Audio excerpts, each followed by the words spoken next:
Hola, ¿qué tal? Espero que se encuentren bien y que estén teniendo una excelente semana. Mi nombre es Roberto y voy a ser el facilitador que les va a dar la materia de física. También ya se habrán dado cuenta la de biología y la de química.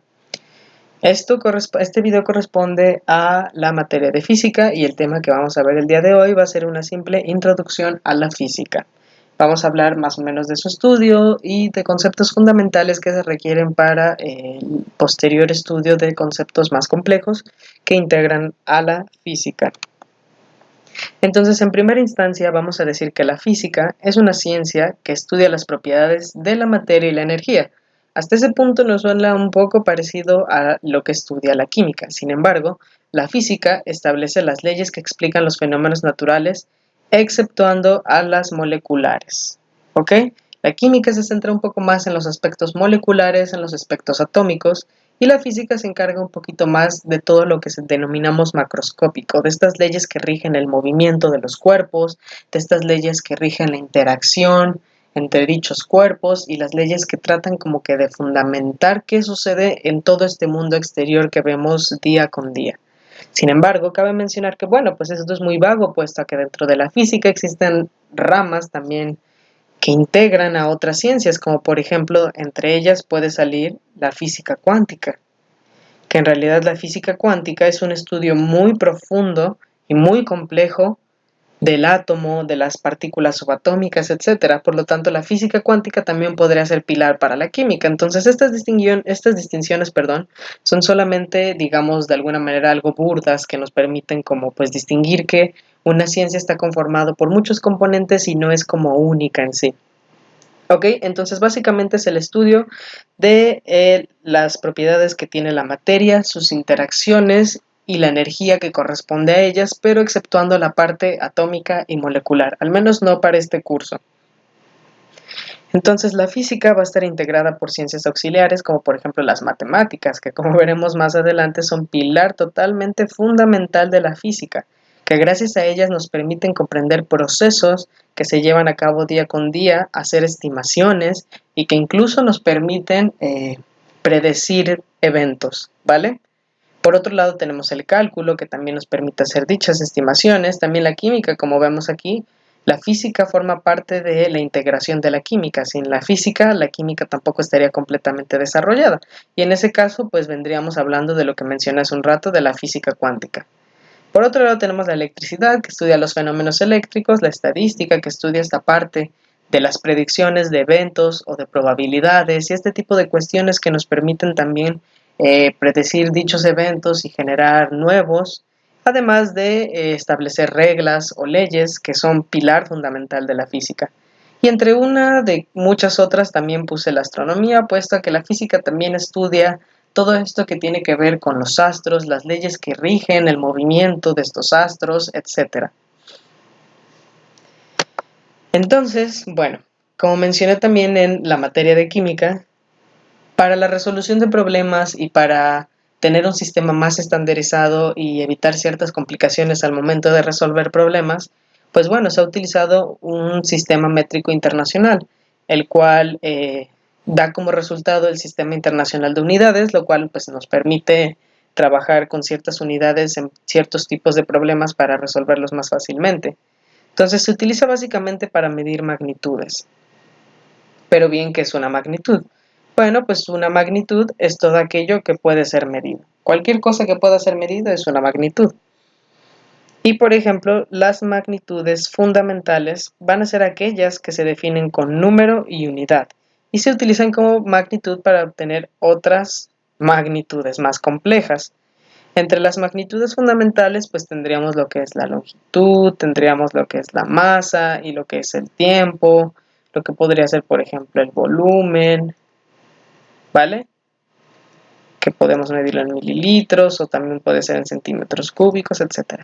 Y que dice que nos puede permitir y se utilizan como base para otras magnitudes, por ejemplo, la densidad. La densidad va a ser igual al cociente de la masa entre el volumen. ¿Ok? Entonces aquí ya vemos que tenemos dos magnitudes fundamentales, la masa y el volumen, las cuales son fundamentales. Entonces nos permite generar magnitudes más complejas. ¿Vale? Esto realmente es muy sencillo.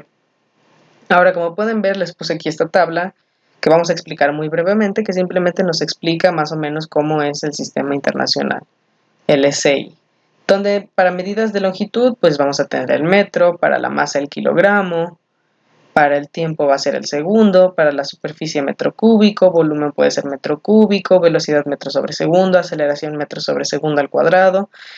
La fuerza va a ser en kilogramos por metro sobre segundo al cuadrado o bien en newtons, como mencionamos también en química. El trabajo y la energía puede ser en joules o joules, como prefieran pronunciarlo. La presión en pascales y la potencia en watts.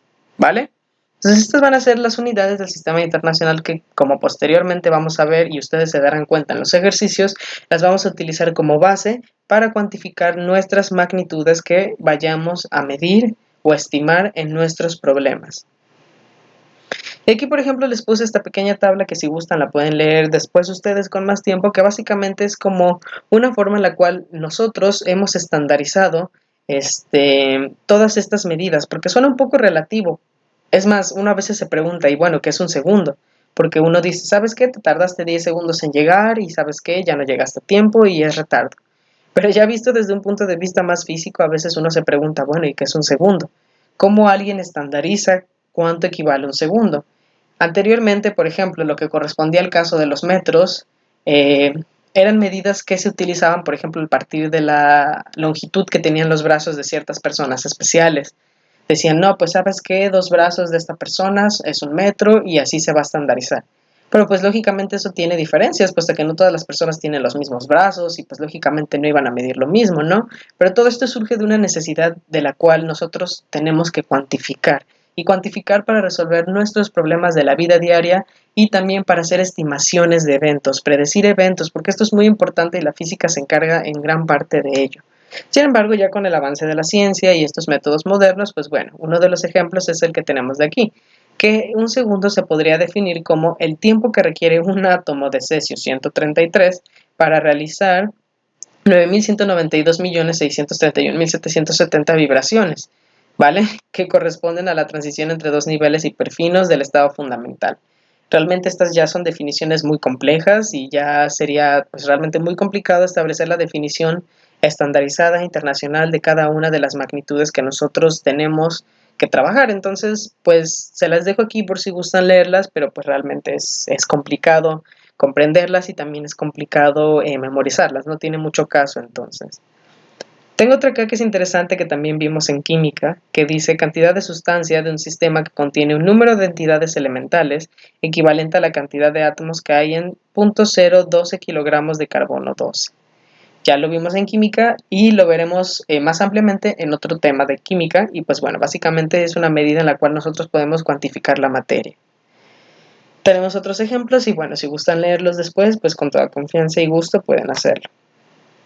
Vamos a pasar a la parte también de conceptos fundamentales, entre ellas las magnitudes y los vectores.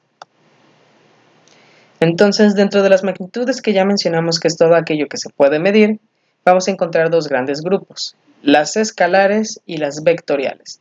Las escalares únicamente se refieren a aquellos números que tienen el mismo valor para todos los observadores, es decir, no cambian y carecen de dirección y sentido, como puede ser, por ejemplo, la masa, el tiempo o inclusive la longitud. Estas son magnitudes escalares. Para lo que corresponde a las magnitudes vectoriales, pues bueno, simplemente se va a referir a vectores, como lo dice su nombre, a vectores. ¿Y qué van a hacer estos vectores o magnitudes vectoriales? Bueno, pues van a ser aquellas magnitudes que tienen dirección y sentido. ¿Ok?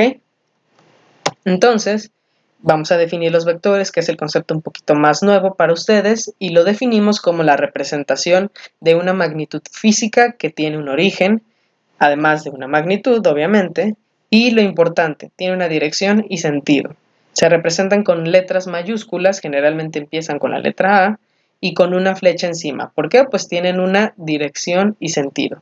Y un ejemplo de un vector podría ser, por ejemplo, el desplazamiento de un auto que viaja 590 kilómetros al norte. Entonces, en este caso podríamos poner que A, podemos ponerle una flecha arriba, es igual a 590 kilómetros al norte. Y así tenemos nuestro vector A. ¿Vale? por otro lado, una motocicleta a 100 kilómetros por hora hacia Acapulco también tiene magnitud, tiene sentido y tiene dirección. Otro podría ser un ejemplo, un objeto, perdón, que cae debido a la aceleración de la gravedad. También tiene una magnitud, dirección y sentido. Entonces, estos vectores los vamos a poder localizar en el plano cartesiano, ¿vale? Y bueno, el plano cartesiano es este plano, este conjunto de sistema que nos permite identificar puntos o coordenadas y va a estar conformado por varios cuadrantes. Es decir, estos espacios de acá van a ser los cuadrantes, estos cuadros. Entonces vamos a tener un primer cuadrante y se van a enumerar en contrario a las manecillas del reloj.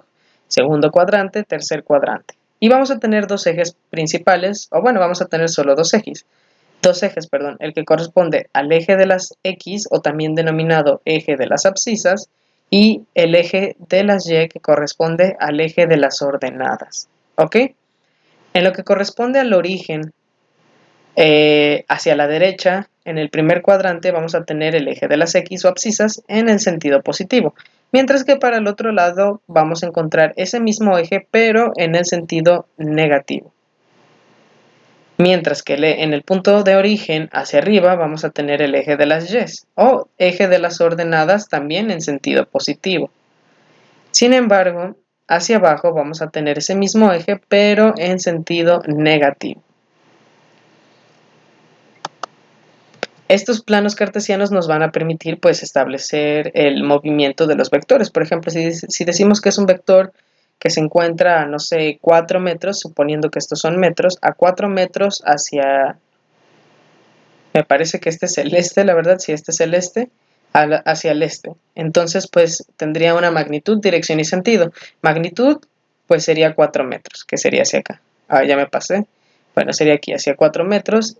Y tendría también una dirección, vamos a ponerle A, vamos a ponerle 40 metros al este. Y tendría una dirección y sentido. ¿Cuál sería? Hacia el este, ¿vale? Entonces este plano cartesiano nos permite localizar y nos permite escribir planos cartesianos, nos permite identificar, el plano cartesiano nos permite localizar vectores y los vectores posteriormente también nos van a permitir hacer ciertos cálculos para evaluar sus magnitudes y comprender distintos procesos. Entonces, es importante que para ello aprendamos a localizar puntos en el plano cartesiano. Es importante porque todos estos puntos en el plano cartesiano van a estar mediados por coordenadas. Y estas coordenadas pues van a estar divididas por una que va hacia el eje de las X y otra que va hacia el eje de las Y. ¿Ok? Entonces, por ejemplo, si tenemos esta coordenada de aquí que dice 6,5, entonces aquella que corresponde para el eje de las X es el 6 y el que corresponde al eje de las Y es el 5. Entonces, para localizar este punto 6,5, pues tengo que moverme 6 lugares o 6 unidades hacia el 6, porque el primero es el eje X, y luego 5 unidades hacia el eje 5. 1, 2, 3, 4, 5. Entonces aquí se localizaría el punto 6,5. Por otro lado, para esta coordenada de acá, que es menos 5,3, vamos a tener una para el eje X que va a ser menos 5, es decir, hacia el sentido contrario, y otra para Y que va a ser igual a 3. Entonces vamos a movernos menos 5 espacios, 1, 2, 3, 4, 5, y por este lado vamos a hacer 3 unidades, 1, 2, 3. Entonces aquí se encontraría esta coordenada, perdón, en menos 5,3. ¿Ok? Entonces esta va a ser la forma en la cual nosotros vamos a localizar puntos y vectores en el plano cartesiano, lo cual es importante también pues para resolverlo. Ahora bien, como les mencioné, los vectores se pueden sumar, puesto que son magnitudes que se pueden medir y para distintos procesos pues los vamos a sumar. Hay distintos métodos y distintos pasos para poder calcular esta suma de vectores. Sin embargo, solo vamos a hablar de ella, pero la veremos más adelante, pues no puedo profundizar mucho en este tema, puesto a que tengo que ir a la par con los contenidos que ustedes vean en matemáticas. Entonces, lógicamente, para que podamos avanzar y para que no pues le quite tampoco el trabajo al profesor que le corresponde la materia de matemáticas, pues hablaremos de esto, pero todos los temas los profundizaremos y en dado caso de que no sea así, yo les daré las herramientas para que podamos resolver los ejercicios, pero lo ideal sería pues que avancemos con el profesor de matemáticas para que seamos un conjunto, ¿vale? Porque pues lógicamente la física sí está conformada en gran parte de las matemáticas y pues bueno, este tema de todos modos lo veremos más adelante y es realmente muy básico en ese sentido. La cuestión es que para la suma de los vectores hay dos métodos, uno que funciona para todos, que es el polígono, y otro que puede ser utilizado de 3 en 3, el cual se le denomina método del triángulo, me parece. Ok, entonces nos dice que para el método del polígono se pueden sumar vectores a partir pues, de este método, el cual se basa en la conexión de uno tras otro hasta formar un polígono, es decir, una figura de muchos lados, ¿vale? Entonces básicamente es la suma de todos estos y al final integrar uno que llega al origen y poder hacer este cálculo. Para el del triángulo es para aquellos que son de dos vectores, o podría ser por ejemplo uno para acá y otro para acá, lo cual a partir de técnicas de matemáticas, por ejemplo el teorema de Pitágoras, podemos calcular el vector final y ese tipo de cosas, pero bueno, como les comentaba, son técnicas que para poder comprenderlas necesito que las vean con el profesor de matemáticas primero. Mientras tanto vamos a seguir avanzando. Dentro de los pasos para el cálculo de vectores, pues vamos a tener principalmente que se coloca un vector tras otro, es decir, punta con cola, porque se representan una punta, y como una flecha, digo, esta va a ser la punta y esta va a ser la cola del vector. Y que la unión debe considerar la dirección del vector, eso es importante, pues dijimos que tienen dirección y sentido. Y que para el caso del último vector se completa desde la última punta hasta el origen, como veremos en el ejercicio siguiente, y que la medición de esta nueva línea corresponde al desplazamiento y la distancia corresponde a la suma de estos vectores. Ok, entonces medición corresponde a la línea que llega al origen, digo, desplazamiento corresponde a la línea que llega al origen y distancia que corresponde a la suma de los vectores. Entonces, por lo tanto, vamos a distinguir que hay una diferencia entre desplazamiento y distancia. Entonces, desplazamiento va a ser el vector que define la posición entre dos puntos. Tenemos un punto acá y un punto acá. Entonces, al decir que hay un desplazamiento, lo que queremos decir entonces es que hay una distancia entre dos puntos, ¿vale? Y entonces el desplazamiento va a ser esta posición entre dos puntos y la distancia va a ser igual a la longitud total de trayectoria entre dos puntos, ¿vale? La longitud total de trayectoria entre dos puntos, ¿vale? Porque puedo tener un desplazamiento de, no sé, 7 metros, pero la distancia sea diferente, sea quizás de, no sé, 33 metros, puesto que la trayectoria que hemos tomado para llegar es distinta. ¿Ok? Esto puede pues, presentarse como por ejemplo en las carreteras. Quizás el desplazamiento, como podemos ver en Google Maps, si es que es analizado vía satélite y no contemple las calles, o sea, nada más vista desde arriba, como si pudiéramos atravesar las calles, pues tendríamos con desplazamientos de 7 metros. Pero por otro lado, las calles no están hechas tal cual, ¿no? Hay ciertos lugares donde se tiene que curvear y hay lugares donde no se puede hacer carreteras, entonces, pues la trayectoria tiene que ser distinta y puede que no vaya acorde al desplazamiento y por ello la distancia sea más larga. ¿Ok?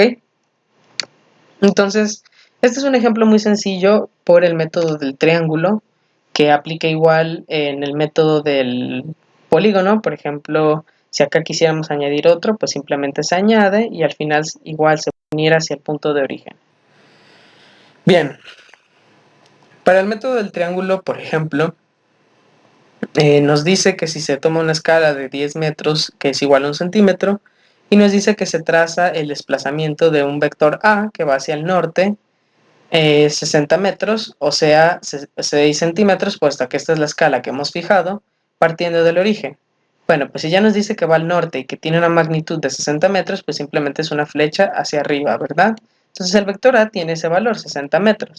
Pero después dice que este objeto, este cuerpo, se desplaza hacia el oeste con una magnitud de 30 metros, a partir de la punta de flecha donde se encontraba el vector A.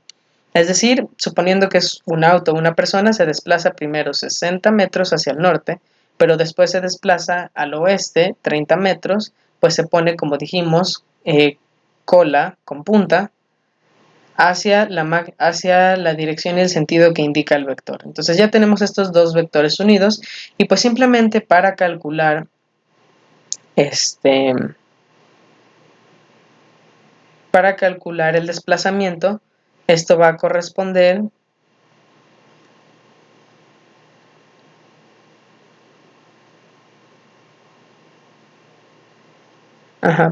para la distancia va a corresponder al vector final que se forma entre los dos vectores, es decir, este que se encuentra acá o este verde que se ve así, porque siempre se regresa esa línea al origen. Entonces, dicho de esa manera, si ya tengo, como les mencionaba, por eso se requieren de los conocimientos de matemáticas, principalmente para este tema, pues conviene verlo mejor después, pero pues para dar una pequeña introducción. De acuerdo a las matemáticas, si ya tenemos los dos lados de este triángulo que se forma por medio del método de Pitágoras, podemos obtener el valor de este vector que está acá. Entonces, por método de Pitágoras, digamos que ya se obtuvo un valor de 90 metros. Entonces, la distancia que recorre esta persona es de... no, permítame. No, mentira. Me he confundido. Lo de Pitágoras sí nos permite obtener este lado del triángulo, pero la distancia pues corresponde a, como mencioné anteriormente, la suma de los vectores. Es decir, 60 más 30, esta va a ser la distancia. ¿Ok? Es decir, la suma de los vectores. Por eso es importante que nosotros conozcamos los vectores. Mientras que por otro lado, como mencionamos en la imagen de acá, la distancia va a ser la suma de los vectores, el desplazamiento correspondería al producto final de ellos, que es esta línea verde de aquí. Entonces el desplazamiento es el que se obtiene por método de Pitágoras, que correspondería a c cuadrada es igual a cuadrada más b cuadrada. Es decir, el cuadrado de la suma de estos dos productos me permitiría obtener c. Pero bueno, es más, vamos a hacerlo. Entonces, c cuadrada sería igual a cuadrada, que sería 60 al cuadrado más 30 al cuadrado. Entonces, c cuadrada sería, permítanme un segundo, me parece que tengo mi calculadora por aquí. A ver, Jesús.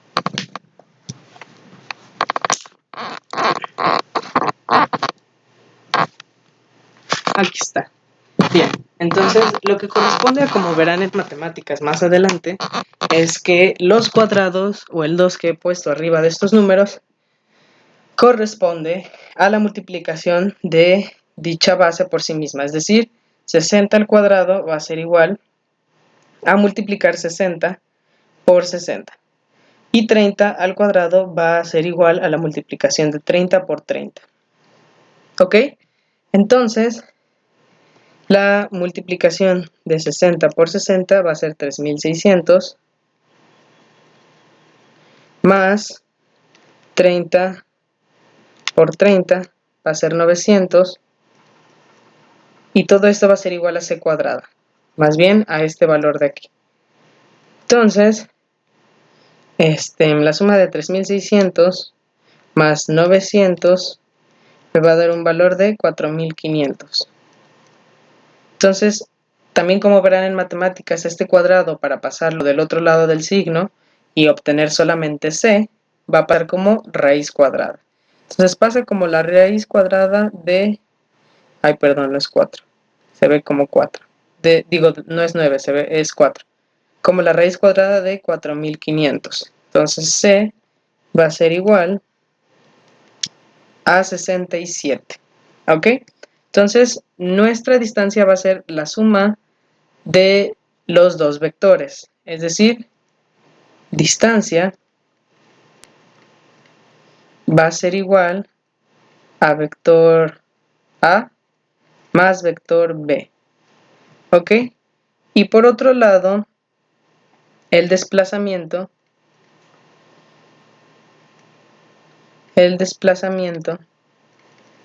va a ser igual A, dicho de otra manera, a C, ¿vale? Va a ser igual a C, que es este de acá, que hemos obtenido por método de Pitágoras, que es este de aquí, y que nos da un valor de 67. Entonces, la distancia es igual a 90 metros y el desplazamiento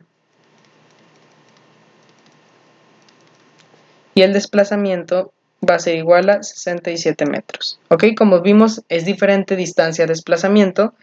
Como mencionamos acá, desplazamiento correspondería al vector que define la posición entre dos puntos y la distancia correspondería a la longitud de la trayectoria. Es decir, aquí nosotros tuvimos esta trayectoria que tuvo este carrito que se representa como el vector A de 60 metros hacia el norte y que posteriormente tuvo este movimiento representado como el vector B, que fue igual a 30 metros hacia el oeste, me parece que es para allá al oeste. Esto de acá, es decir, la suma de este vector más este vector, o dicho de otra manera, la suma del vector A más el vector B va a ser igual a la distancia, ¿ok? Como vimos acá. Distancia, trayectoria entre dos puntos, que puede ser diferente al desplazamiento. ¿Ok? Entonces la suma del vector más A más el vector B va a corresponder a distancia. Por lo tanto, la distancia, como mencioné anteriormente, corresponde a el vector A, que es 60, más el vector B, que es 30. Por lo tanto, es igual a 90. La distancia es igual a 90 metros. ¿Ok? Y por otro lado, dijimos que el desplazamiento correspondería al vector final de la posición entre dos puntos. Por lo tanto, corresponde a este nuevo vector que lo voy a dibujar un poco diferente para que lo distingan, a este vector que está acá, que era el verde que teníamos aquí en un principio. Entonces, este vector final, el cual no conocemos, pero que podemos calcular en este caso, lo hemos calculado por método de Pitágoras, por el teorema de Pitágoras, obtenemos que el valor de este vector que hemos llamado C, este vector C, corresponde a 67 metros. 67 metros. Por lo tanto, podemos decir que el desplazamiento